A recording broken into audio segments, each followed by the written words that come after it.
Another month, another day, another live, another draw. Ciao Juventini of the world. My name is Giuseppe. Welcome back on the channel. I hope you're all doing well. Today, for people that were asking, no, there was no video because I don't know what to say anymore, because it would be repetitive as the results that we are doing. Ultimately, 4 games, 4 draws. Things are getting complicated in Champions League, even if there are 6 games to be played.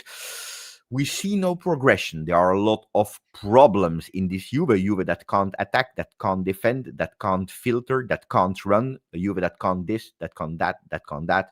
A Juve that, according to a lot of people, is starting with the wrong 11.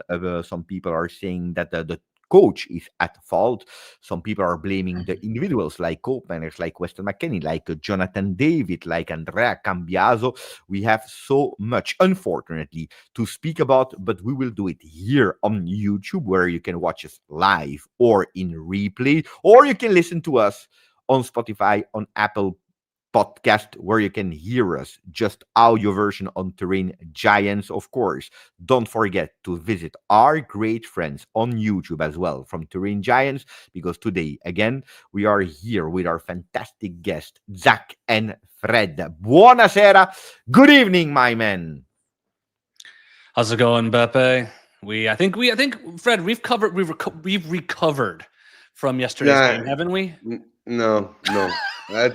No, I'm sorry. It's still stuck in my head all day. I've been replaying the moments and the things, and I just keep wondering why didn't X do that, or why didn't Y do that, and it's the story of our last couple of seasons, and it's gotten to the point that I'm honestly sick and tired of it, to be honest. I think we showed a lot of patience as fans, and I don't know. Yesterday was something of a, to me, it felt like a slap in the face. I don't know why, but it was a really tough game, and I'm yet to recover from it. Yeah. Beppe, Frederic wears his heart right here on his sleeve. I told you that if you are not speaking about football, I have no idea what you're speaking about right before Sono we start. incazzato nero. That I understand. That I understand. Like Gatti on microphones after the game, but not that much on Instagram. By the way, do you want to start with something that made me pissed off? And today, because yesterday I saw it on Twitter, and I thought, to be totally honest, that it was a joke. Like today, you see from AI or for these kind of things. What did I see on Twitter yesterday? And I closed it immediately because I said, no, it's not possible. But today, some people told me, Beppe, go and watch it, because actually on Instagram it's real. You have a Federico Gatti that is posting a picture of himself celebrating that 1-1, a fantastic goal, probably the goal of the week in Champions League. But it's la didascalia, the words that he's writing there to describe that picture. Spalle larghe, wide shoulders, that he's posting there. I will be totally honest with you. When I saw this, it was noon or 12:30 p.m. Italian time.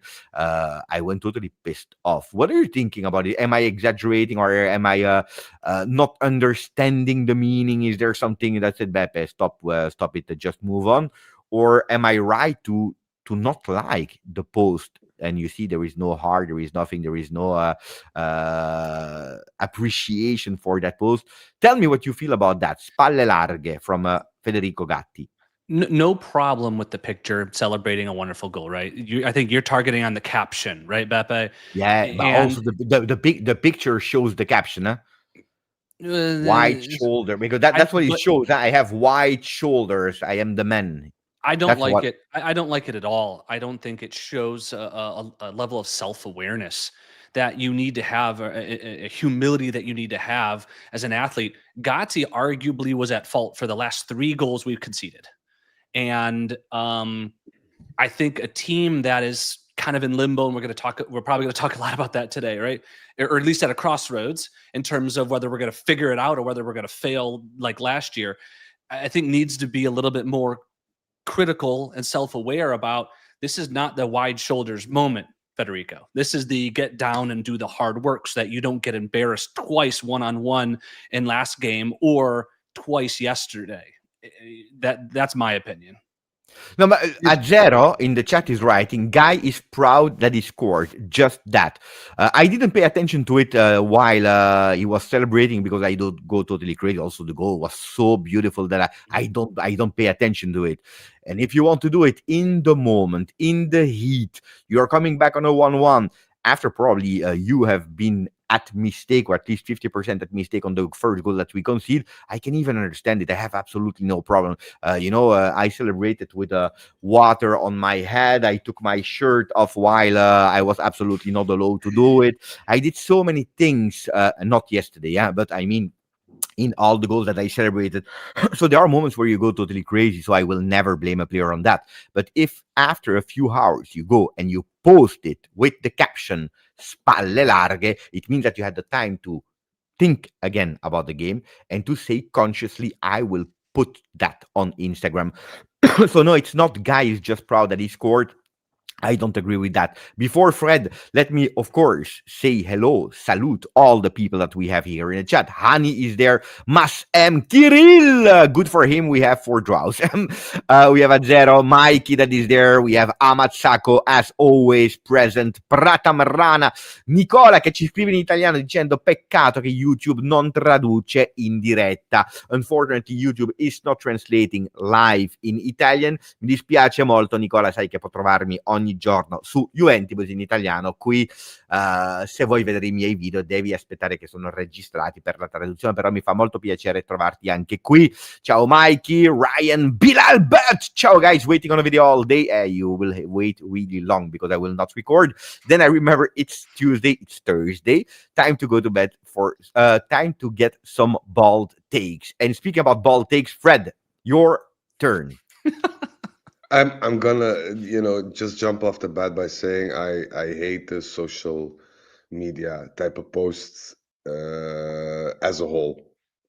If you want to celebrate while you score, if you want to cry while you were faced with a defeat, on that moment, it's okay. Sport for me is emotion. You react the way that you feel in that moment.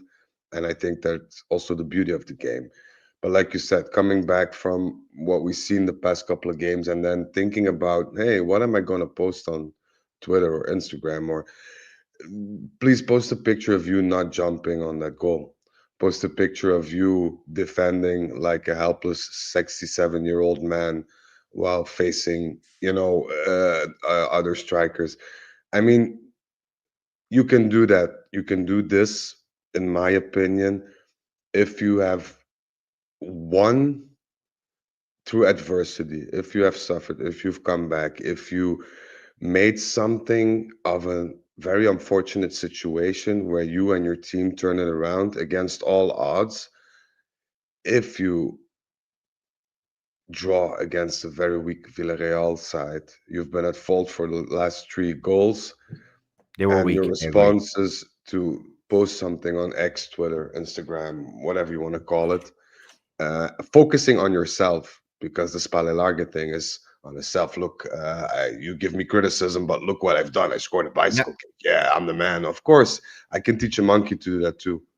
I can't teach a monkey to defend, and I don't think we can teach Gatti to defend either. If I just take his last 3 games as a bit of a, I don't know how to call it, I would parameter extend of it if I'm wrong or right, to the entire season at the moment. Gatti is not doing well. Yeah, he's had a since his bad yeah, extension. he's had a bad start to the season. Yeah, Absolutely.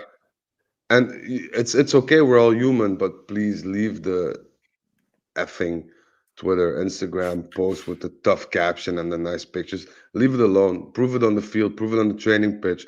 Come out by the microphones after the game and say what you feel. Say that you're disappointed in yourself, in your teammates, in everything that has happened, and prove to us, as the paying supporters that we are, that things will get better and you will put in 100% of the effort, because that's where it starts, the 100% effort. And I haven't seen that from the whole team this season in a game yet. I think the Inter game was something of an exception because it was a Derby d'Italia. It always gives off another stimulus, another vibe. Apart from that, I don't know. Let's like we said, Zach and I said the same thing. It's like we've been teleported back to last year in terms of draws and in terms of maybe the vibe and the feeling that the players give off on the pitch. And for me, leave the social media alone and focus on the rest, please. I will ask you a question. I want also the chat to answer. Probably I will also do a poll on that one. Uh, Lucky after the worst first half of Tudor era. So were we lucky to at the end draw that game after the 45 minutes that we just watched, or we threw it away? Threw it away. That's my take. And even with a rough first half, the opportunities were still there. I mean, McKennie had two headers that he should have done a lot better on. You start the second half, you have the David shocking miss. I think when I replay that game back in my head over the course of it, I think we have better chances over the course of the game than they do, especially than when you fast forward to the 89th minute and we're up. That is absolutely 2 points dropped. There's no question in my mind. It is not an individual blame in terms of Gatti poor defending or Cambiasso poor defending on that first one or David missing the sitter. I think it is a story of missed chances on both sides of the ball from so many of our players. Still, 2 points dropped by virtue of the opportunities that we had relative to a surprisingly tame Villarreal team. I expected them to be much better than they were. I think it's a tale of two. Well, it's yeah. I don't know. I have mixed feelings because yesterday I tended to agree with you, Zach, but after replaying the game in my head after 24 hours of rest, we could have well been down end of the first half by 3-0, in my opinion. Well deserved. And the fact that we come back from that shows that okay, we changed our tactics, we changed our level of intensity in the second half. But imagine, and this is hypothetical, I know, but imagine if they scored those three chances, and those things will happen during the course of the season, that we won't be able to fix our poor starts every time. And in money time, when it comes down to getting through a round or competing for a top place, and you'll lose games like that, not only will the morale be very low, but you will see, I think, you'll see players getting very aggravated with each other, getting aggravated with the coach. And if you throw that into the mix, you'll have a powder keg ready to explode, I think. And I hope that's not going to be the case. I'm not overly pessimistic, nor am I optimistic. But like you said, it was a tame Villarreal, but they should have been up 3-0 at halftime. And that's saying a lot about the way we start our games or the formation or the intensity or whatever it is. But I think we can all agree that we start our games in a very poor manner, and it's going to come and bite us in the ass at some point. And we're Well, not going to expect all these Hail Marys to happen every time. And it has bit us in the ass. I mean, we're chasing every single game, so that's a fact, right? I think the question is where do you go from here? Relatively young season. You're still betting in players. Openda, Jagrova, David, Moretti's been injured. Chico's been injured. So if you have 40 more games, give or take, in which direction are we going to go? And I think that's the question where a lot of us are sitting is we don't know, or we're concerned that we might be going in the wrong one. Look, Sam is asking, thank you for the donation, Zach. Sam, thank you for the donation, Sam. Ciao, Beppe and Co. Do you think Tudor is similar to Amorim at Manchester United? He makes the players fit his system instead of adapting the system to the players. I want to make it a bit bigger. I saw already Fred knocking and saying yes, yes, yes. But I want to make it bigger because I hear starting 11 problem that a lot of people are repeating is always doing the wrong starting 11. I heard about sub problems. I heard about tactical problems. I heard about physical problems. I heard about, and I'm not even speaking about individualities. I want to come back on the individualities later. But do we want to answer Sam about his beautiful take? And also, choosing in terms of percentage, starting 11 problem, sub problem, tactical problem, or physical problem, where you want to put percentage on. And I think that this will be my set. Today I want to do polls, guys. So I will close the first one. People said we threw the game away with 86%. And I will already put these four in the poll so that you can I would add answer. one more, Beppe. I would add one more I can't because do YouTube. YouTube is Ugh. four. You can if you want, I will write take one I will write out them and add one. because I think one thing you're not considering is just individual mistakes, right? I mean, I you're mean, talking I about said the individual. fundamental. No, I said individual mistake will come later. Oh, okay. No, no, Apologies. that's a big point of Mm, today. yeah. No, because on my paper I don't want to show you everything, but if I share the screen here, you can already start seeing here that I have Cope banners, McKenny, Cambiaso, Locatelli. No, they come. Don't worry about the individuals; they will come. Okay. To return on the poll or the question, I think it's a mixture of a lot of things. For me specifically, to get into Sam's question, I think it has to do with that as well, because we know for a fact Tudor's been a coach for 13 years. He never adapted his teams to the players that he can use to change the formation, change the system, even change the mentality. I mean, even in the times at Verona, where he had practically no strikers, he wanted to play attacking football. Verona didn't have the squad to do that. They had very good attacking midfielders. What did he do? He chose to, put the midfielders out of position in a center forward role. We all know how that went. And he keeps on doing that. But the thing is, we knew that before we signed him. You can't fault Tudor at that. You know what you have, what you brought in. A coach that's very rigorous about his formation, about the way he handles things, about his mentality that he wants to um, give off of his players and see on the pitch. We knew this.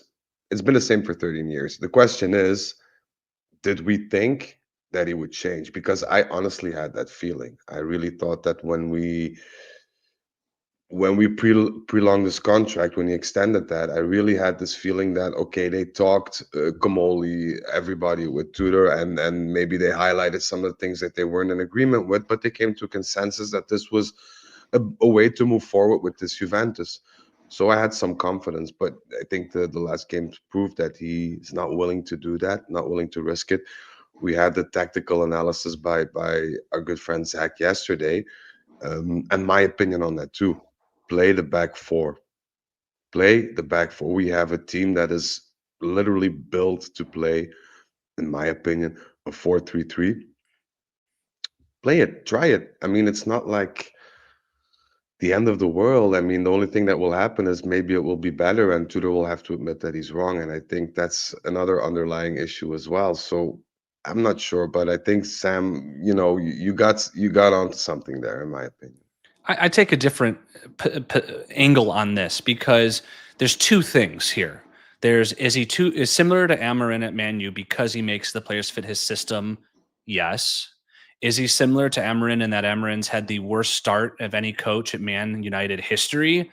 No.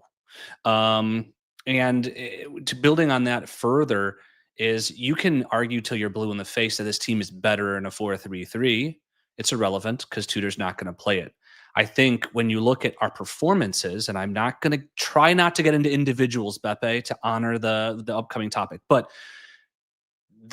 when you look at yesterday's game and you look at the individual moments, it really wasn't a tactical problem where we did wrong. So even if a 4-3-3 is better, in my opinion, the tactics were not the problem in yesterday's game. And in fact, in a lot of our games, it hasn't been the problem, whether you like it or not, and whether it could be better in another system or not.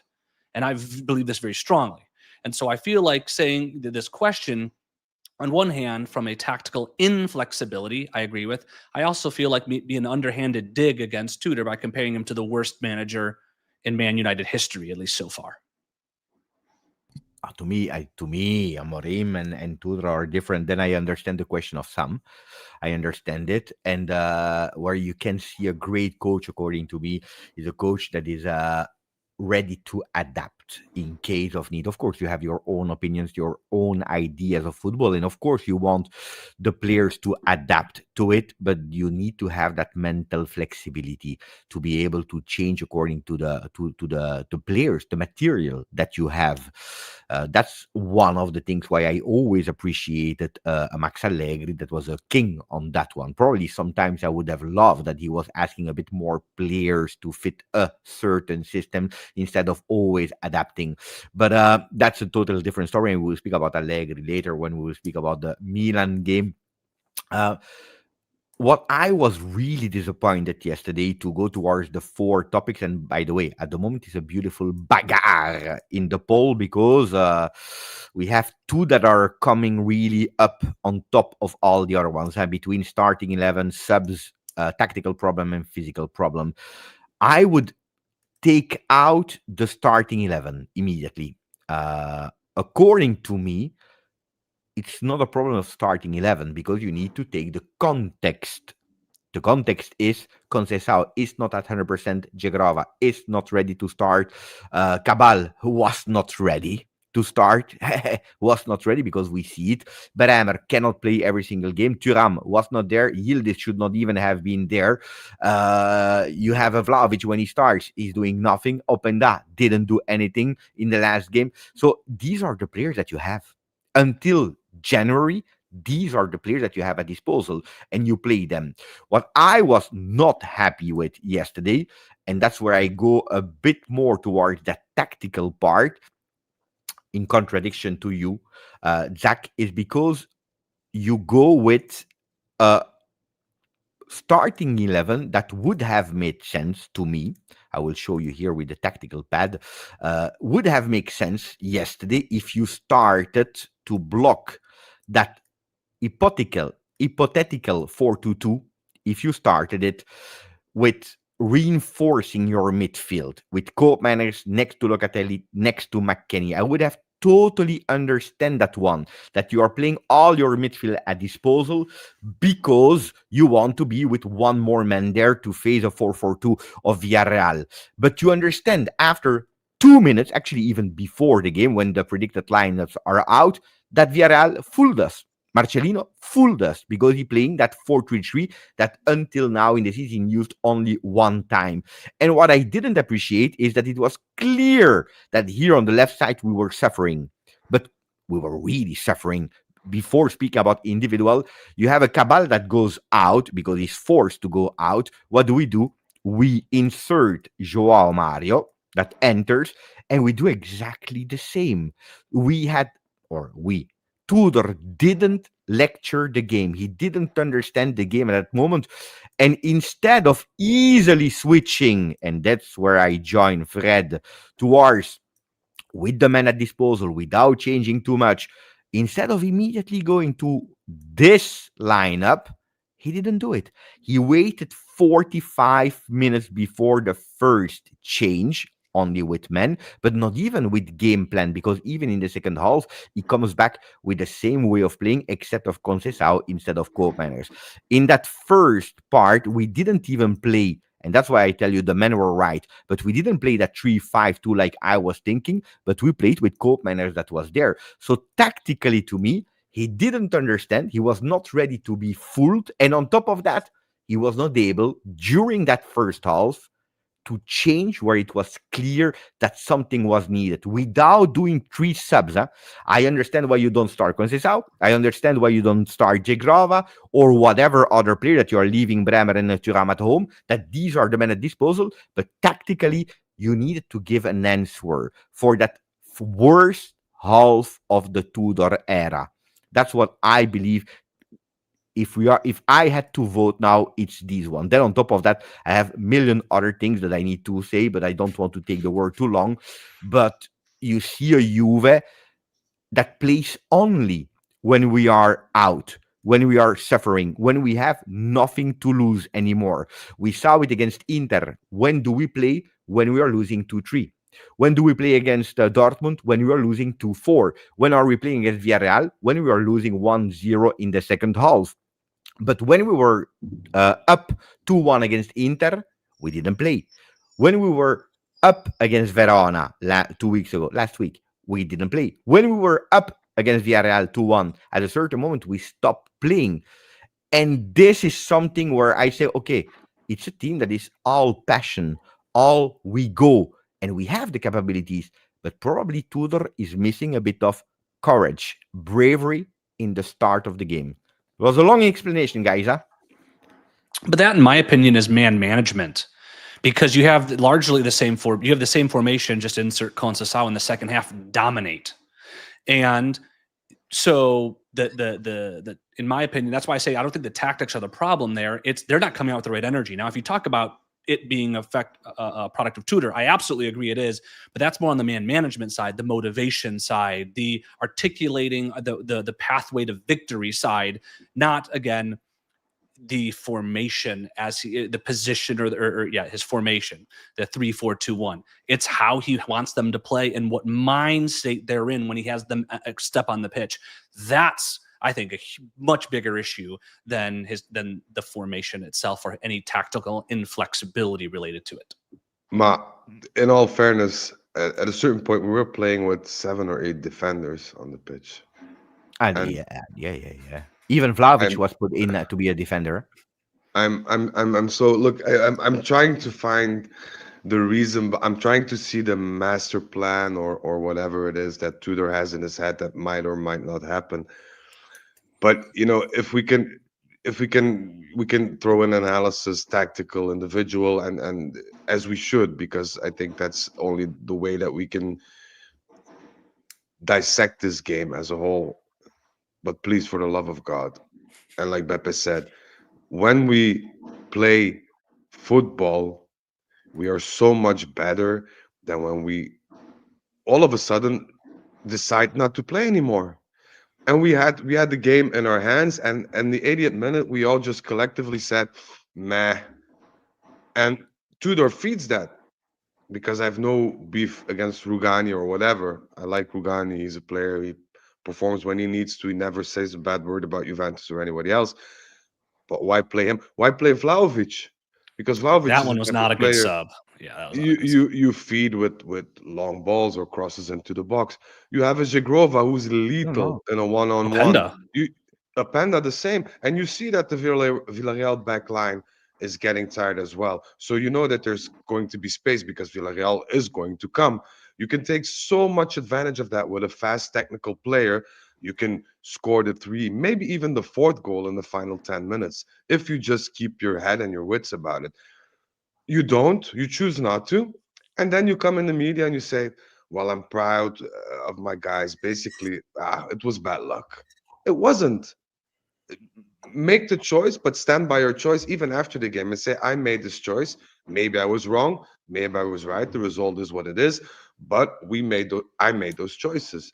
I just Look, hate this I back interrupt and you, forth thing. Fred, but I interrupt you, but the post game words of Tudor annoyed me Yeah. because whatever he said, every single thing was in contradiction with what we saw this time. I'm not saying every game, but this time particularly. Yeah. While when he said we played the best half against Atalanta since I'm here, I agreed with him. I agreed with him because it was a half where we should have won 2-0 easily against Atalanta. And when he's saying that, even if we were down 1-0, it's because it's the football that he wants, the ideal football that he wants against Atalanta in that first half. Of course, not the result, but the way of playing. That's his Juve, where he wants to bring us consistently for 90 minutes for a lot of games. So I understand what he's saying there, but after the game of yesterday, I didn't understand. But nothing, not a single word. Before the game, he's telling you we are not tired, and something that was clearly briefed also to Cabal to say we are not tired because it was the same word that came. After the game, he says, yeah, we had players that were tired. So we are speaking about 24 hours, not even later. Pay attention to what you are saying because we pay attention to that. Um, so yeah, I agree with that. Samir is saying no normal coach plays cope manners after all his carry performances and making Yildiz pay until the end without subbing him with Openda and Zegrova. To answer your point, Fred, and then I let you continue speaking, also answering Samir if you want, guys. Vlahovic was not put in as a striker, according to me. The idea of Tudor was we put him in as a defender. for the set pieces to have some centimeters there, which I think was a really wrong sub because there you need to play an Openda because it was the ideal game. He said it himself. Yep. The strengths of Openda are the counterattacks, the spaces. But he plays Dusan to defend with probably, and I love Azic, you know that, but Azic is probably the worst player we have in keeping the ball, in ball possession to protect the ball. And you put him in difficulty. Huh? I said yesterday, he's lucky that it's not a penalty. Because if it's a penalty, he goes in the same box as Miretti Benfica and the same box as Douglas Lewis. I don't remember if it was Stuttgart or whatever game. Leipzig. Leipzig. You remember? So he's lucky, huh?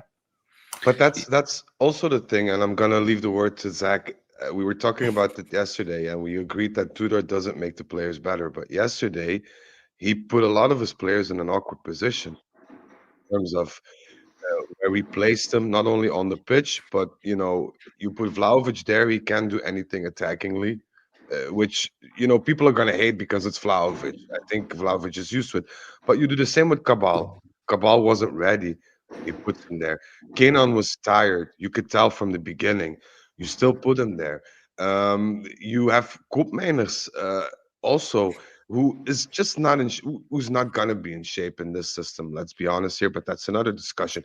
But you still persist with these choices, making your team worse and making your players look worse than what they actually are.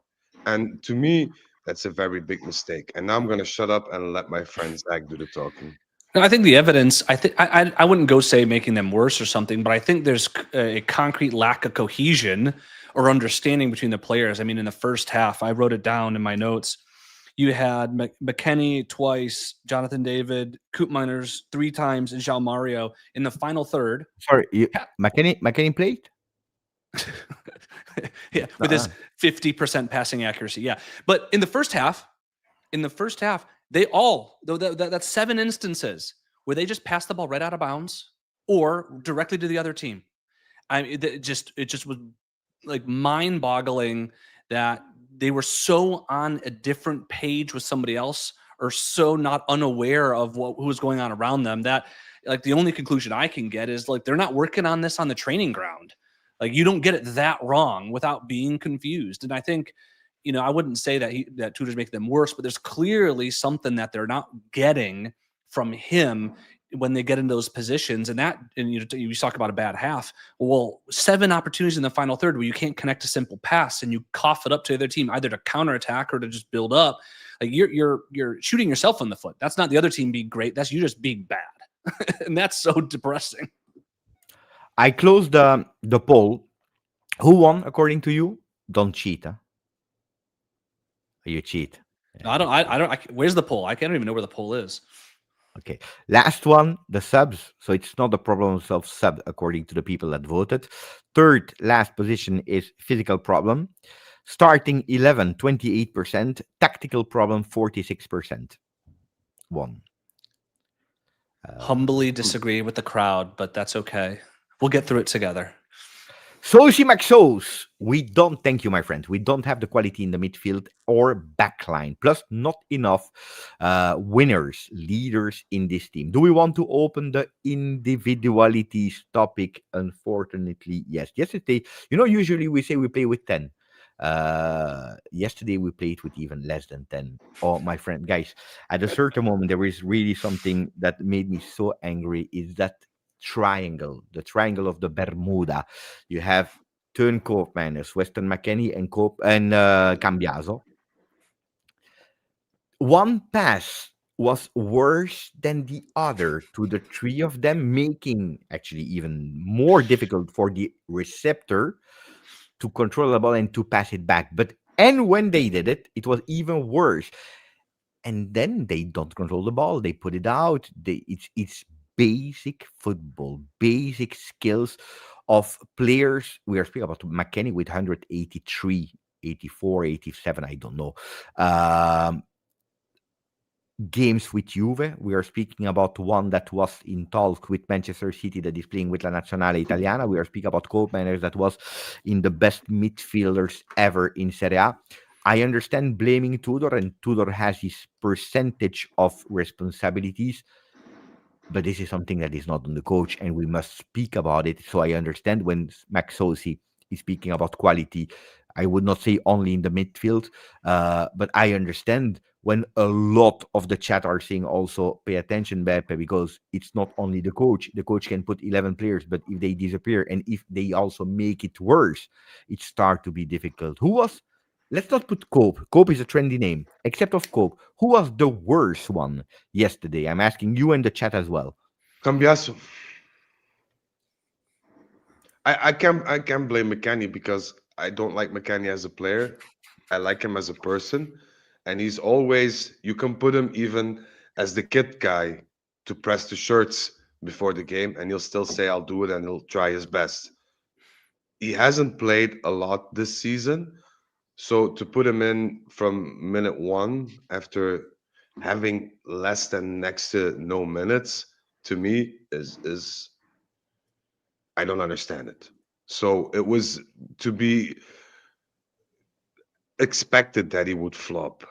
But Cambiaso, and not just yesterday as a whole, and I sent a text in the Turin Giants podcast because there was a text from my source. I was asking him about the weaker games of Cambiaso, especially after that red card. And I'm going to quote this because I feel it's very, very important to share. And he said, Cambiaso has the same problem as all Italian players of his generation. They feel like they've already made it from day one. They don't have the mental strength to become top players and limit themselves to being slightly bigger fish in a small pond. They lack ambition, hunger, and the desire to win, and the results are clear to see. I don't know if this is a reflection on society today or specifically on Italian football, but it is evident in practically all young Italian players today, especially for Cambiaso. This man lost his mind after communication with Manchester City. And this Who is a said that? guy who Who said that? a source of mine from Ah, within okay, okay, okay, Juventus. okay. So Okay. not just some random internet guy, but No, it I was was thinking somebody it was who, maybe Farad. Farad that will join us next Thursday. hey, Attenzione. attenzione. It's gonna be a big one. It's gonna be a big one. But I mean, this is my point. A player in the past like Del Piero gave us 100% after winning everything that could be won. He was still on the pitch. Was it against Real Madrid? Was it against Piacenza? Didn't matter. He was there. He gave us 100%. He didn't always play his best, especially after that injury, but he gave us 100%. All the players that to us are legends did that. And you have a guy, and this is what bothers me the most, with all the capacities, the capabilities, the potential that Cambiaso has, and he just wants to throw it all away because he feels like he's the man, he's the this, he's the that, and he doesn't show any signs of hunger, passion, fire, willingness to improve. And to me, if I were the coach, I would have io lo mangio in testa. I would have bitten him in the head. I don't know. I'm so frustrated with him as a player and as a person. It's unbelievable. So for me, he was the biggest disappointment personally. I think I'll go with, and it hurts to say it because he contributed to our one of our goals, but McKennie, the man could not complete a pass, and he had two or three opportunities. He had the one touch that he put over the goal, then he had the headers, and he's got to do better with those. I think he had three headers. I think one of them was questionable. The other ones were like stone cold. He missed the net with one. The other one he put right at the keeper.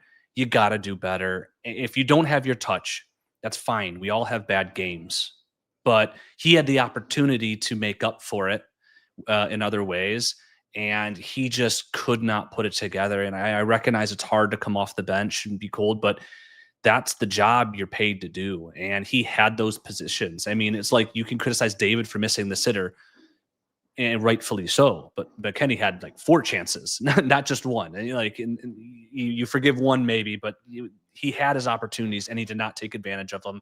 And he was hurting us elsewhere, losing the ball and giving Villarreal a chance to attack. And that was that I struggled with. Yesterday it was really difficult. I believe at the 42nd minute of the first half, I asked the chat while doing the watch along, help me to choose the worst one. It was really difficult. At that exact moment, we see a co-miner that is recuperating the ball and putting that ball, like in a throw in. I don't know why. There was absolutely nobody. So I said, "Thank you, Cope. You decided. You helped us to choose the worst one." But if I don't put Cope, unfortunately we are used to it. You know what is annoying with Cope? When he's doing a good game, normal game, this is when we are like, wow, this is the exception. This is really strange. Should not be. But we are getting really used to the bad performances. It's like or half a step ahead against Atalanta. Is going with 3, 4, 5 steps behind.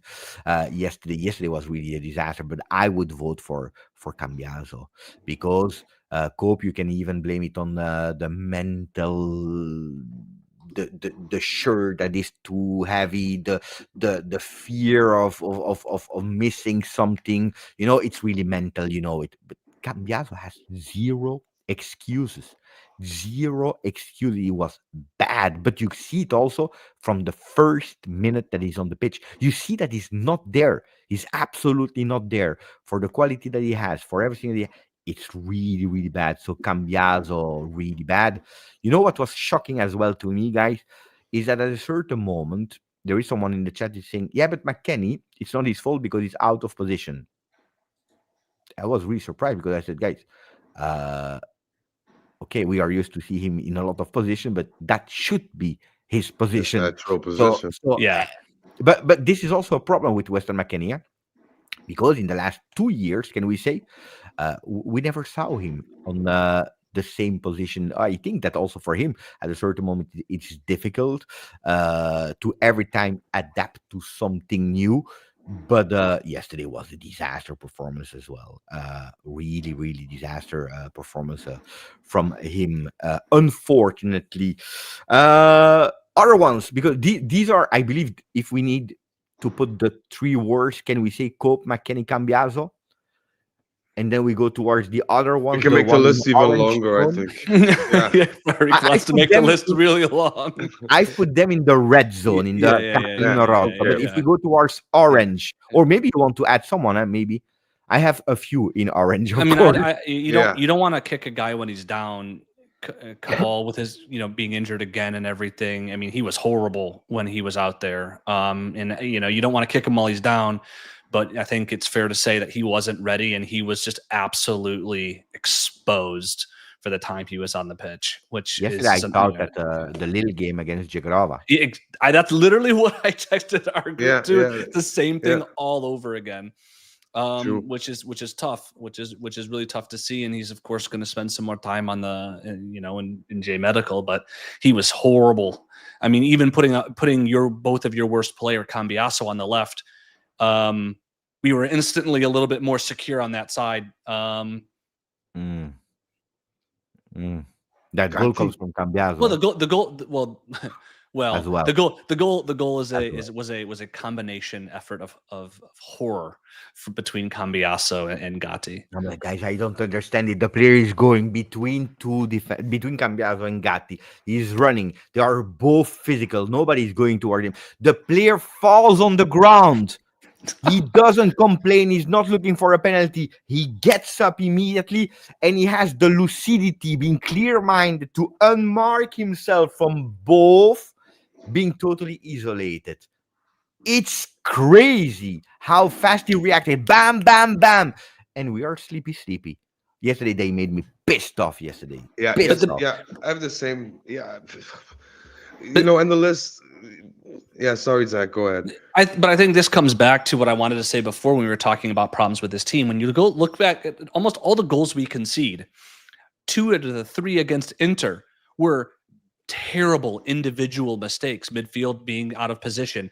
All 4 of the goals against Dortmund, the last one we can kind of push to the side, but the first 3 individual mistakes. Kelly being beat one-on-one.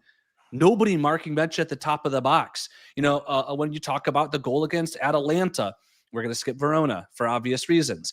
When you talk about the goal against Atalanta of Odzic getting pocketed and then Gatti being beat twice on the dribble. When you talk about yesterday, Gatti having the inside run, in my But opinion. yesterday, Villarreal studied us. Huh? Did you see? They were always waiting outside of the box for that second ball. Huh? They Yeah, studied, and we always left them alone. Always. That's just not fundamental football. That's errors. I mean, yeah, you could train around some of this stuff, but that's people losing their head. Gatti and Cambiaso have no excuse to let that in. If you look, I mean, if corner kicks, you could that kind of stuff happens sometimes, but still, if you look at the corner kick yesterday, even before you got there, you had Mario being lazy on the ball, getting pocketed. You had Perrine completely failing to win that ball in the air that came in that ended up going out for the corner where they scored it. And we, of course, didn't mark Vega, and he got the free header, just like Thuram against Inter. Like, these are stupid individual errors. These aren't fundamental. We could talk tactics and we could talk coach and stuff, but the players aren't doing the little things right. This is across the entire season so far. And then you flip the side of the ball, and I don't want you to get into it, but when we talk about McKennie and David yesterday, they had the chance to put us up 2-3 goals maybe at that position of the game, or to help us get up and give us cushion where a late header against would have made no difference. And they failed to do that too. So, like, individuality is where I put a lot of my stock. Let me answer that one in Italian, and then I will let you comment. But Tommy is writing in Italian: Cambiato sbaglia per generosità e tra i pochi a provare la giocata. Tommy, io non sono d'accordo per niente. Secondo me quello che manca soprattutto a Cambiato in questo momento è la generosità. Se devo mettere un podio di qual è il problema di Cambiato, io ti dico soprattutto la generosità. To translate, Tommy is writing, he's missing because he wants to get the generosity. Yeah, in English, because of generosity, he's one of the only one that tries. Where I say, Tommy, no, according to me, if I need to put a podium of the things that Cambiaso is missing or at the moment is not doing, is probably that he has no generosity at the moment. And that's what I'm blaming him the most, according to me. I'm gonna do it in Italian or partially in Italian as well. Per me c'è una cosa di testa. A Cambiaso manca la testa, la voglia, e questo sono le basi per cominciare ad essere un giocatore di alto livello. E lui per me non sarà mai un giocatore di alto livello se lui non cambia l'atteggiamento, la testa in primis, e poi per me ste cazzate di generosità, di juventinità non c'entrano un cazzo, sinceramente, perché io sono stufo di sentire tutte queste sceneggiate di juventinità, generosità. Non c'entra. Tu devi andare in campo, tu devi giocare, tu devi avere la voglia di mostrarti e aiutare la squadra. Queste sono le basi. Se tu non hai le basi per fare queste cose, basta, non possiamo ragionare più, finita. Per me. I see some people happy in the chat as well because Alex Juve is every single day with us on Juventus watching, so he understands Italian perfectly. Saying Fred is a legend. So we spoke about Cambiaso, we spoke about McKennie. What about Jonathan David? I'll take this one. I'll take this one And because you know that I'm not a fan. Oh no, I know. Let me finish on Okay, go ahead. Cambiaso, Okay, on go. Cabal first, and then I let you, Jonathan David. We said it here, I believe, 3 weeks ago, that Cabal was probably overrated, according to a lot of fans, for the expectations that we had on him, because actually we never saw him last season. We saw flashes, and we all remembered also the bad game against Lille. So we said, calma, it's not the God on earth that will solve all the problems. But I believe that his injury will cause problems to Tudor, because I really think, and from what I heard, that the intention of Tudor was really to try, after the international break, trying to go with 4 in the back with Cabal on the left as a left back. Now it will be extremely difficult. I think that for Tudor, not for me, but for Tudor, missing Cabal will be a tough one. That's what I wanted to say. Let's go to Jonathan David. I agree. I agree on the Cabal thing. I think one interesting thing, and if I might just stick on Cabal 1 second longer, is like, Beppe, I'll put you on the spot. Who has more appearances with Juventus, Odzic or Cabal? Out of mind, you're counting the next gen appearance or just the total appearance? Juventus seems to. No, I think even Odzic now. Yeah. Oh yeah. Or Odzic nearly equal. Yeah, Odzic is a few up. I think it's 14 and 11. in Yeah, appearance. something like It's that. Cabal hasn't played much, so and you really worry about a player like that who has back-to-back injuries and the effect he have. That's why I really wanted to be kid gloves with him with his play yesterday, because he's a player where we have to be patient. But Jonathan David is not a player that we should be patient with. There's my transition, Beppe, to your topic. I know you don't really like him. I do really like. No, no, Jo- I didn't say I didn't like. For me, when there are Juve players, I love them, but I was He's not not a your fan. I was preference. not Oh, a yeah, fan of his yeah, yeah, signing. yeah, yeah, yeah. Yeah, there we go. There we go. I didn't believe in the signing of Yeah, Jonathan David, but I'm yeah. open for him to contradict me. No, so I, I'm a big fan of Jonathan David. I love the signing. I was really excited to have him on our team because I feel like he has the qualities that we sorely lacked last season and that we could really use. And I am not going to try to convince anybody that his performance yesterday was acceptable. There's no attempt. Okay, so we're just going to put that out there. But I firmly believe, I firmly believe in looking at his qualities. And when I say looking at his qualities, I'll put you on the spot. I'll put Fred on the spot for this one, Beppe. Who's Oh, I contributed? was right about Chiesa. There was a moment where I doubted that I was right, but at the end, I was right about Chiesa. Anyway, this is a long story. That's for the OGs of the channel. I'll put Federica on the spot. Okay. Osimhen, a player that we were linked with, and I think a lot of us said he was too expensive, but he's a great player. 1 year older than Jonathan David. Who has contributed more goals in their career, Osimhen or Jonathan David? David. Oh yeah, even being a year younger. Don't even have to think about that. Yeah, David's it goal contribution is off the is chart. astronomical. And so Yeah. my thoughts are this: is you have a guy who is in a second. He hasn't got a lot of minutes for us at all. He was the signing we brought in first. He has gotten very little minutes with our team, trying to balance the arrival of Openda and Dushan starting and all that stuff. And I think if we give him a run of games, he averages 40 games a season, right? That's a level of health that we haven't had. And he has proven to be both a goal scorer and an assister with fewer shots on goal than all of his peers.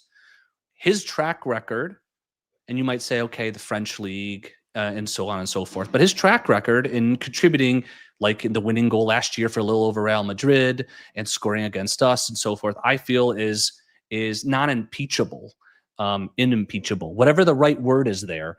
And that we need to give him a run of games that he hasn't had for us, because I think he will come good. Yesterday was horrible. He will come good. End of rant. Well, what I don't like in the whole of this, the grander scheme of things, last seasons we have always had to talk about these players that were brought in. They come from another team, another competition, another what have you not, where they were very, very good. They set one foot on Continasa and they turned to shit. It was like the movie Space Jam, where they stole the talent from all the basketball players.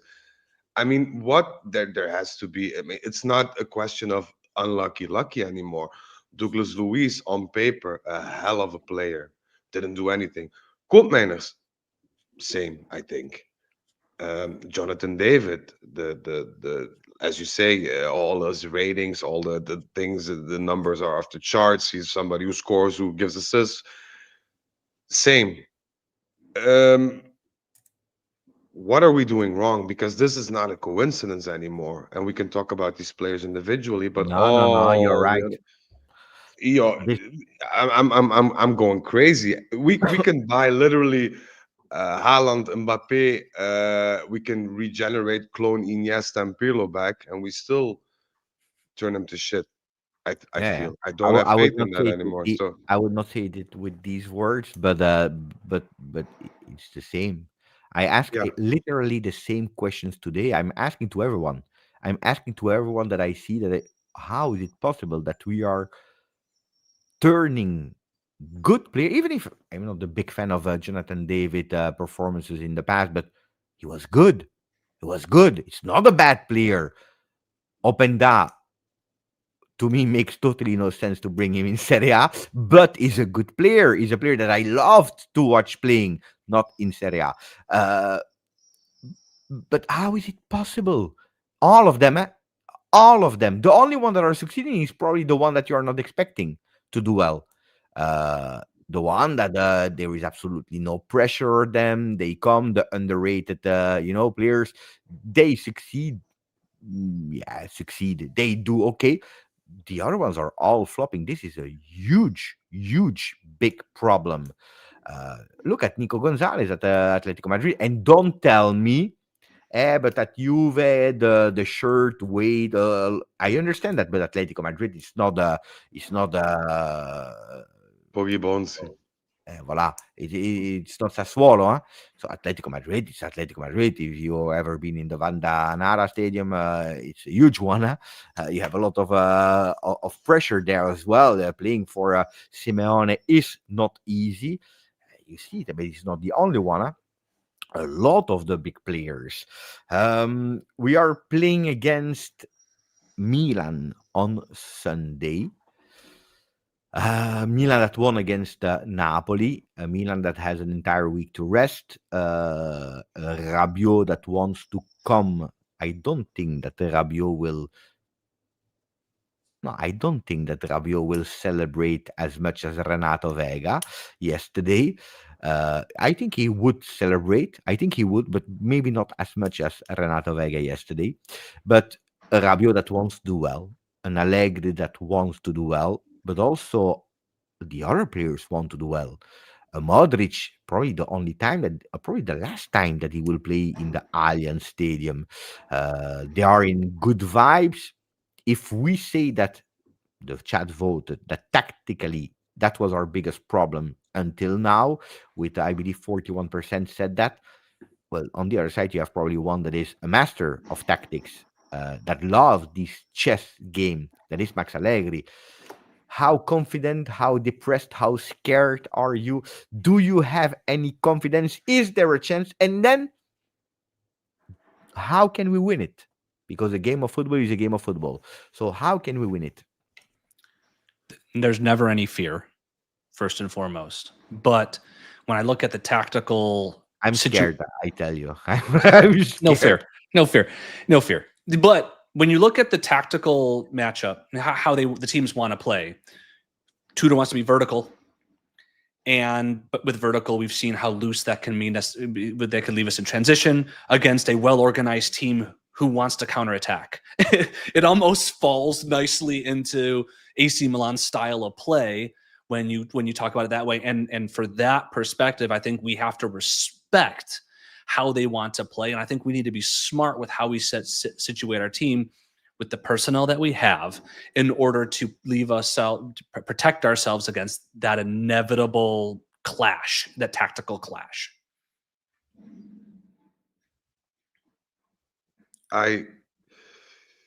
It's going to be a tactical clash. If we just consider tactics, then Tudor or Juventus is dead in the water already. So we need to do something surprising.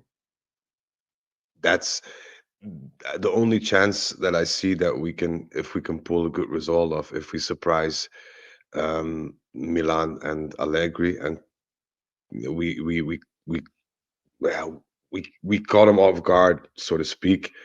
But it's going to be very difficult, and a lot will depend on the starting formation. I feel. I also have the feeling that our good friend Thuram was rested against Villarreal for that exact reason, because our choice in midfielders is pretty much limited. So I do think he'll start with Thuram, which I wouldn't do. I would do something completely opposite.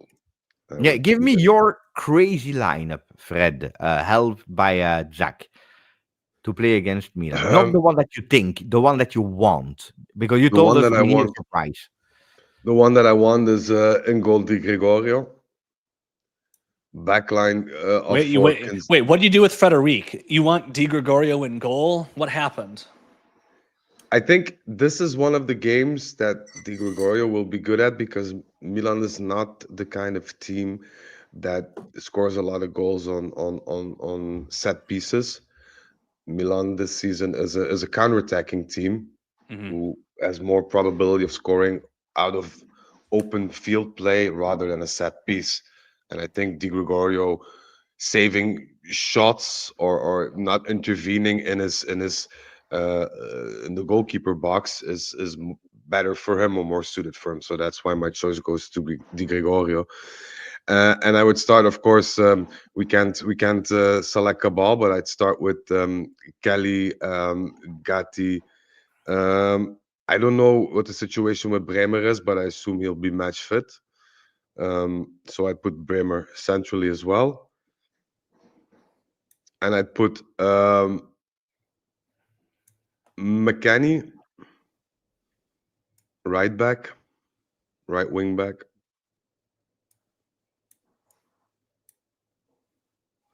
and even though his game was shit in terms of Cambiaso, because we don't have a lot of other options at this point. And then I go with midfield consisting. Once again, this is not my look, of course. Who do you think, Zach? I'm gonna put. Well, if you're not starting Thuram, yeah, Pinsoglio. Yeah. I mean, come on, dude. Like, No, we have if to. if Thuram's fit, you got to play Thuram. What are you talking about? Yeah, I'd play Turan, but I don't think he'll play Turan. But you have to. You have no choice. I mean, you honestly have no choice. You have no other substitutes at this point, even in this system, who can do the same. And then I go with my top three. Yildiz on the 10.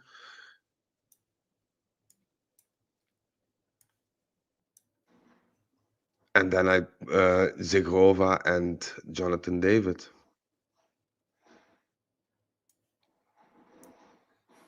How much do you agree, not agree with that, Zach? Or what would you do? I don't fully agree. I would start McKennie in that position. I'd be fine with João Mario there. I think we absolutely need Kalulu in that right back position spot over Gatti. I think Gatti in space has shown this season at least that he is incapable of defending people in space. And if you have someone like Leao running down that wing, he's just going to be screwed. You need someone with a little bit more pace. Wait, you start also with Di Gregorio or not in the goal? Oh, I was just picking my differences. Yeah, I'll start Di Gregorio, and I agree. Okay. I agree against a team that's going to sit further back, having a better a keeper who's going to be more of a sweeper keeper, play with his feet. I think is perfect for the matchup.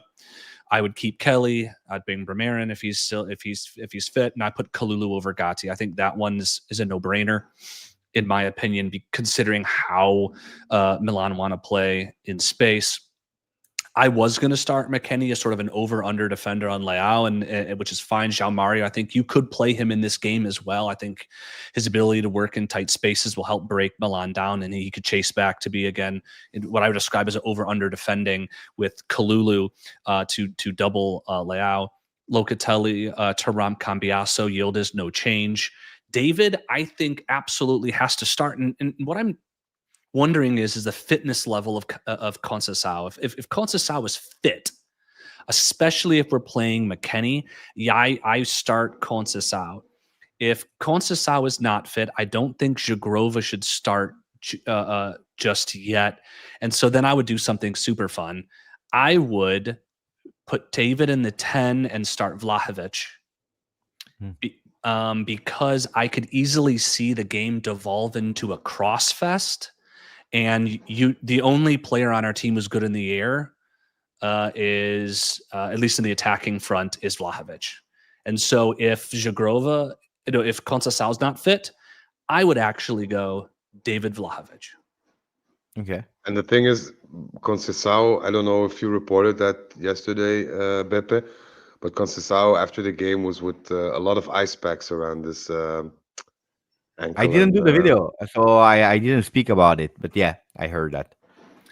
Which is a concern. I think a couple people have said this because I've put David at the 10 in various videos and stuff, and people are like, David in the 10 makes no sense. And anyone who says David in the 10 doesn't make sense has never seen Jonathan David play, because that's where he generally spends his time. And so you could no matter where you put Jonathan David, that's where he's going to play. And so I think you put if they're going to set in deep and you don't have a fit Chico to start, and I'm not convinced Jugrov is fit. Even though I think this would have been a good game for him if he was fully fit. Jonathan David Duchamp could absolutely work in terms of fitting into Tudor's style and breaking down a low block. I give you my lineup. Yes. Okay.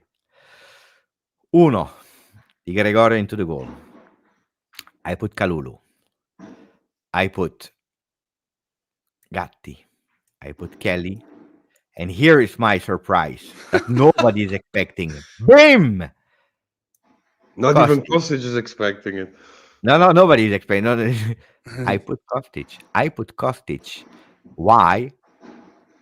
Because I want to play, if possible, of course, if possible,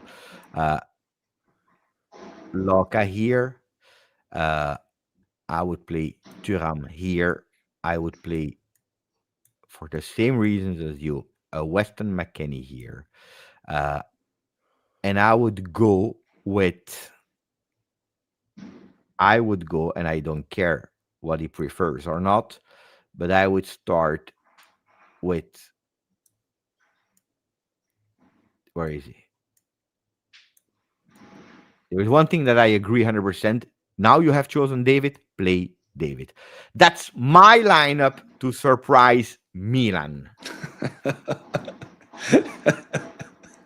I'm laughing I will because I think we know the odds. The odds of at least a 4-3-3 with Tudor is pretty small. The thing is, all Do you three like of that our one? Do you like lineups, that one? yes, Honestly. and all three of our lineups make sense.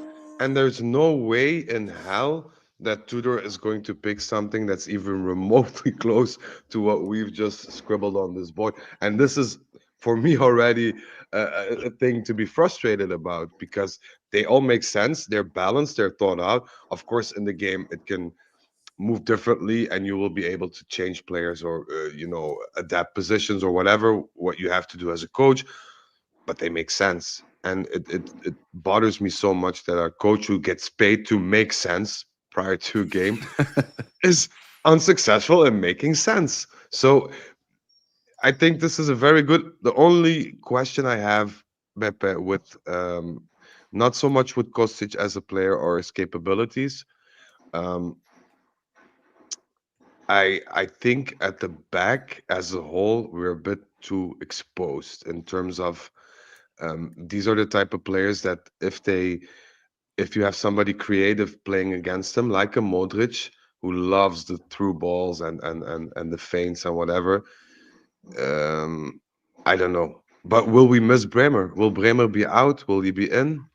I would pay attention. Of course, I don't know the physical conditions of Thuram and Bremer. At today, I know that Bremer is more fit than Thuram to play, but I would really pay attention, especially with Cabal out. I will really pay attention. If there is the minimum of risk, I would not play him. If they tell me 100% is okay, play him. Then, of course, football, everything can happen. But no, I see Thuram worse condition, from what I know, worse conditions than Bremer at today. I would rest Yildiz because yesterday he was white in the face. He was tired. Yeah, yeah. The To situation hear, with the Mama situation. mia, I'm proud of my lineup, guys. Huh? I'm really proud. it's But not the at last all time that bad. I did, It's tell not me, better guys. than mine, but Yeah, I was about to say mine's the best, obviously. But my we need a question on that one, full. though, Beppe, is: do you think Openda can operate against a low block, an organized low block? No, And that's why I would not have signed him. But not the the same. No, problem is no, now we same. have him. But Play I mean, we no, have him now. But it's like you play Openda yesterday. You don't play Openda against Milan. Like I understand you're resting Yildiz, but Yildiz's Yildiz tactical is dead. profile makes. Yildiz is dead. Yesterday, also the Pee-wee. Oh, he just had a new girlfriend, and now he broke up with the girlfriend because yesterday it's over because of the ball of yesterday. Mamma mia, povero Yildiz. Did you see yesterday? Yeah, The girlfriend was watching the video, like, oh my man. I just, the Openda signing makes very little sense. But I think starting him against Milan would make less sense to me. I would start, if you want to start Jagrova, I would start Jagrova, David, Dusan. If you have Kostic, who's just going to loft crosses in, then you need to have at least one player up there that can head the ball. Cabal and David and Jagrova are not good in the air. I could see. I don't see the sense in Openda signing as a whole. I do think if we find a spot for him within the team and we have a formation, a key formation, because now we're interchanging, and then he starts because everybody needs to be fit and all this nonsense. If we have a key formation and you can fit Openda in there, you have a very, very, very unpredictable and very good player to be attackingly dominant. Do I trust that Tudor will find a way? Absolutely not. I don't think that this will happen. This is just my opinion. But Beppe, I wrote You, something Mr. down Optimism yesterday. over there. you I you no no, said you but I, you said you wanted to surprise Milan. Here you I surprise yeah, Milan. That is I, thi- surprising. I did, but I don't think Tudor will. I But have on a another question. note, If Tudor, and then I let you read what you yeah, of wrote. course. If Tudor plays this lineup, okay, of course we need to understand and we know it about Thuram and Bremer. But if he plays really this lineup, people before the game, would they be happy? And what if we lose with that lineup? How will they react? No, people will be mad because you play Mhm. Kostic. Automatically, that Yep, sets you done. down. That's already a reason. Then you have the question mark McKennie, because McKennie was very, very poor yesterday. So you're going to have people backlashing over that. Then you have people backlashing over David because David missed a chance as well, and blah, blah, blah. Then you have Openda. But why do we play Openda? Why did we buy Openda? Why did we this? Why did we that? And then you will have people start whining and bitching over Zhigrova because he's not fit. Let's not take the risk, blah, blah, blah, blah, blah, blah, blah. So, and this is the general point. You cannot do anything well, formation, tactically, whatever, within this Juventus If you team, not because there's win. always something. You cannot win. There's always something. Is it an injury?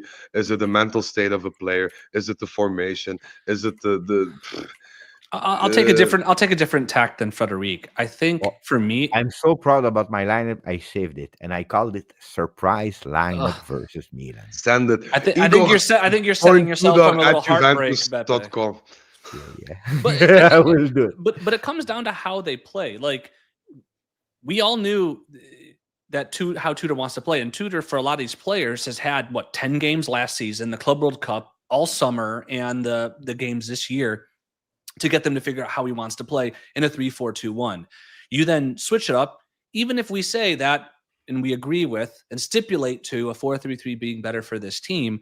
This team, in the way he wants to play, having 20 games with him to figure it out, is still so sloppy and lacks cohesion. I'm worried that switching it up and doing a full-on surprise would only make that worse. And I'm usually not a negative person, but if they can't figure out in the way that they've been training, how are they going to figure out in a different system, especially when you're incorporating so many new players? Kostic hasn't played at all. You have Zagrova, you've got Openda, you've got David, all of whom have not really gotten a good run of games despite being new signings. And then we're going to toss them out in the same lineup together. That's what concerns me, Beppe, about the lineup, not necessarily the 4-3-3 of it, but asking the players to do something brand new when they haven't been able to even orchestrate the quote unquote easier bit in playing the way that they've had 20 games of exposure. Yeah. Question to you, Beppe. Um, I know for a fact, I don't know if you know this, and even if it's true, I guess it's true. Tudor, before the end of 2025, has two evaluation moments that are planned. One in middle of October and one end of November, beginning of December, according to my source, where he sits down with management and they discuss whatever there is to discuss regarding performance of the team, regarding performance of him as a manager. I don't know. Yesterday, I think an hour and a half after the game, my source texted me that Comoli asked officially for a meeting with management and Tudor to be held either today or tomorrow afternoon. Do you have received any word of that, or did you know anything about that? Just a question. Or can you not say anything? That's You are also the an source. option. That's why I'm happy that you are here. You are the source. You need to tell Oh, us. okay, I don't okay. know. I don't know. Well, I don't. that is the word that has been spread. So I don't know if it's not necessarily something negative. Not saying that they will fire him, but I think it's No, obvious I'm that not confirming or I'm not denying, but it's good. It's good because that means that you are on top of things because you understand that it's a moment of difficulty. Then it could be uh, even both things, huh? Asking for more and also to give some support. hmm Can we help? We are open. Or, guys, this is not okay. This is not what we are expecting. yeah. Did you consider this? You can go with an open meeting with open questions. So I don't see it necessarily like a lot of people are already starting with hashtag out or No, no, should we no, no, start no. being scared? But so not confirming, not denying, but if true, I see it only as a good thing and Okay, necessary. yeah, No? okay. For me, if you get four draws in a row, and it doesn't matter the opponents, in my opinion. If it was Real Madrid, Barcelona, Manchester City, and PSG, and you had 4 points out of those games, I think people would applaud them. There would be no negative atmosphere around the team neither, because you overperformed on those four games. If we look at the opponents that we drew against and the way that we drew, I think we can all agree that there is certainly a lot of room for improvement and a lot of things that went wrong, in my opinion. But If that's you the then problem today. Today, if you tell me, some people ask me, what are you taking from the Villarreal game that makes you confident for the next game against Milan or the other ones? And not because of me. I'm not even speaking about Milan, but next game. And yesterday was really difficult. The only thing that I take from the game of yesterday that give me a bit of positivity is that this team reacts, which is not always like that. I remember that last year from the moment that we conceded one goal, the game was over. The team would have totally collapsed. But if you want to win, you said a word, Fred. You said you need to surprise Milan. I tell you that if we want to win against Milan, it's because it goes against in a total crazy, unpredictable game where you have absolutely no tactics, no brains. You play like a Premier League game. yeah, Uh, these games that goes from one side, a tennis game. If it's a tennis game, we have a chance. But yeah, I'm not sure that that will happen for Milan. But that's at the moment the only thing. If we go really unpredictable and we don't know and we play and we have that courage because we are playing against Milan, then I tell you we can win. Otherwise, I think it's difficult. And that's a bit the problem. So I understand that you have possibly a meeting with Tudor, anticipating that meeting before the international break, because if you see some progresses in some areas, you can even wait and you see some things that are going up. At the moment, it's difficult to find some progresses because we have put physical, tactical, starting 11, subs.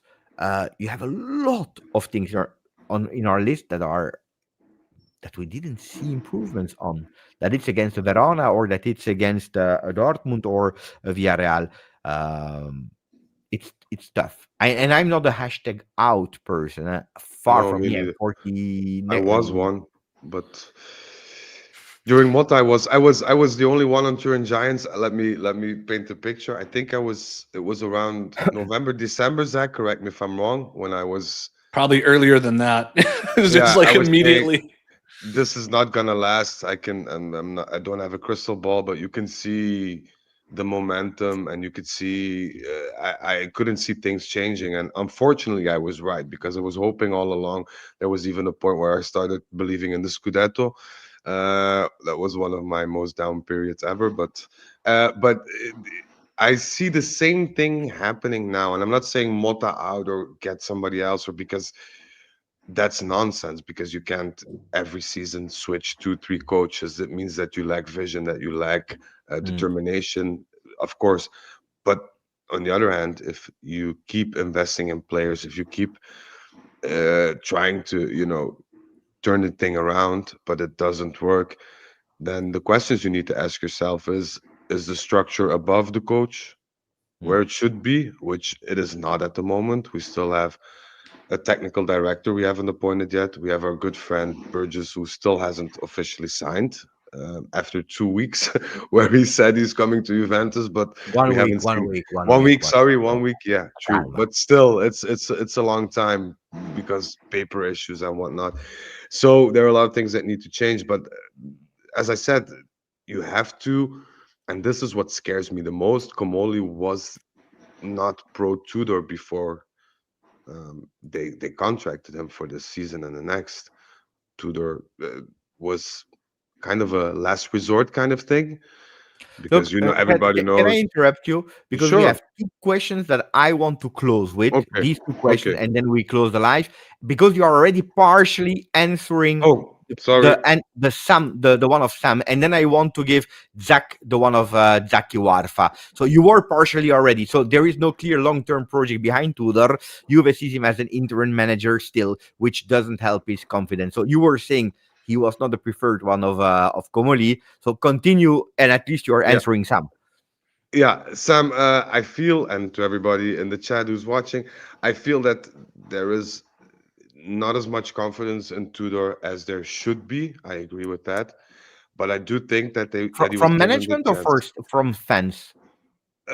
Both, I think, because in the beginning, a lot of fans were, yeah, Tudor Juventinita, ex-Juventus player, he'll pin players against the wall. He's a sergeant. We need a sergeant. We need this. We need that. Now it's clear that the approach is not yielding the results that we expected, which is okay. No reason to fire him yet. On the other hand, management too, if you contact Tudor, excuse me, if you contact Conte and it all doesn't work out, you then resort to Gasperini, who also turns you down. And then eventually you say, "Hey, Igor, my old friend, do you mind working together with us still?" It doesn't inspire confidence, let's be honest. So, Mm. uh, Can I color this slightly though? sure. Even if you're an average manager, if you get your players aligned with your vision and they're good enough, you can still do wonderful things. Like Pioli, I do not think Pioli is a good coach, and Hey, by the way, I didn't he's forget no, your no, I'm getting there. prediction. I'm getting there. I'm Fiorentina getting will there. win And the Champions League. well, I did not say that, but Yeah, but we were not far. I didn't forget. I no, that's didn't what I forget. said. I said that I think Fiorentina can surprise people this year because I really love their team. Yeah, that If surprised us. Pioli can get it out, and guess what? He can't because he's not that good. But he got that Milan team to align, and they won the Scudetto. I don't think Wow. Spalletti's a good manager either. He gets Napoli aligned, and they win the Scudetto. I think if you If are Spalletti becomes the coach of Juve, I will support him like I support every single coach of Juve. But I will first go with 3 days without video, without post. I will close internet 3 days, and I will dress in black. rough. But the point is Please, please. Beppe, is that even if you're a mediocre manager, if you can get everyone to align with your vision and you have players good enough, our team is better, in my opinion, than last year from a personnel standpoint. And we had absolutely disaster zone go throughout the season, changing managers and stuff. And yet we still managed to get to the elimination round of the Champions League and top four in Serie A. While that's not necessarily the goal where we should be as a team, there was turbulence and the players saw us through. The players are better this year. They should be able to do it if they can align with the manager's vision. I think our problem here is that Tudor, average manager over the course of his 13-year career, has not been able to get the team aligned on what he wants to do. And that's what's giving us that concern. There's still time though, right? I think you're You're muted. muted, Beppe. And now we start again. Ciao Juventini. No. So Zaki Warfa. The last question, because then we are really in closing time. He was speaking about Jonathan David. Although, thank you, Zaki, and also thank you, Sam. Although I wouldn't defend his missed chances, but because he's non-stop pressing, he helped the team. Our opponent made so many missed passes in dangerous areas, but we didn't take advantage of it. He wasn't bad at all. I love Jonathan David. I think, like I said, I was really excited with the signing, and I think he's going to come good. he was not good yesterday. He was tidy with some of his passing, but he also was at fault for some bad passing. He definitely should have scored the sitter. He should have done better on the one that ended up going off the crossbar. I don't think we need to. I don't think we need to go overboard in defending Jonathan David. I think we need to give Jonathan David a run of games and let him prove his track record to us. We haven't seen it. Give him the run of games to prove it, and because I think he will come good. But I don't think we need to overly defend Jonathan David yesterday when he had his opportunities, just like our criticisms of McKennie. He didn't capitalize. You wanted to add something on that one, Fred? I want to We add, need, if you want a yes, bit of time. I just want one small snippet. Give players a bit of consistency. You said what I Stop. wanted to say. Oh, Perfect. sorry. No, I'm perfect, gonna I'm perfect. gonna I leave said it to you. It's perfect. your show, but No, it's no, good. but I It's good. mean, Perfect. how do you expect a player to grow, to evolve, to get used to his teammates, the system, everything around a new club that you need to get used to as a person, let alone just as a football player, as a profession, but you need to get used to a lot of things. How can you expect that if you keep switching things around? And give me, also the things that Tudor said yesterday. A lot of players were tired, and then there was a question about Cambiaso. Yeah, he also seemed tired. You said prior to the game that everybody was rested, and guess what? Cambiaso missed a lot of games during his suspension. How can he be tired? So, if you tell me this is the guy I want to play every game, you believe in him, give him the opportunity, but don't afterwards say, he was tired. Yesterday, he ate some bad mozzarella, he had diarrhea all night. Stop with these excuses. Choose your team, choose your formation, go with that. If it works, it works, and you did your job. If it doesn't, at least you tried. But shifting and getting this guy in and quote minus, oh, yeah, let's make him, what are we gonna do, let's make him sell popcorn in the stadium, maybe that's the thing for him. No, if it doesn't work, it doesn't work. But pick the people you want to play with, the vision that you have, and give them the time to prove themselves, because you as a coach said yourself that you need some time and you need some things to work out. Well, let the players do it too, because otherwise you're contradicting yourself once again, and you're making things already more harder than they already are. Sosi McSosi from Australia. We don't have the depth to play this high press day in, day out. We should approach different games with different tactics to give the players the time to rest. And Matthew, thank you, my friend. David should have a leash as long as Dushan has had. On that one, I think that we all agree. I said it last week. Take one, pick one, whoever. I don't care. By preference, not Dushan, because he will stop with us at the end of the year. But go, even if it's go with one and do until, of course, you are tired, or after a certain moment you need to change. So on that one, I think that we all agree. I really love this episode. If you want to go with a early prediction, Juve Milan, you can. You are not obliged to. Uh, Maybe the chat. Uh, Pay attention because you are in mirror. So who is two? Zach. So we all know Juventus cannot keep a clean sheet, so they're going to concede one goal. But we will come out with the organization and the cohesion we have not yet demonstrated, and score 2 goals and concede a late one, 2-1 Juventus at home. Oh, wait, and hold on, one more prediction, Frederic. So Frederic comes off mute, and one more prediction: Max Allegri strips at some point in the game, or is he suspended? No, he's there. He's there. Okay, yeah, okay. My prediction is He's, 2-1, he- and he's Max gonna Allegri strip. strips at the end. He's gonna strip multiple times, I think, but that's another question. I'm thinking 2-2, 2-all draw, Another draw. 5th draw in a row. Beppe? People will kill me. Oh, Already, no. because this will be the last word said on the channel. I don't even want to see the reaction of the chat, and I will close immediately. I already have my finger on the end the stream. Against Milan, we will lose 3-0.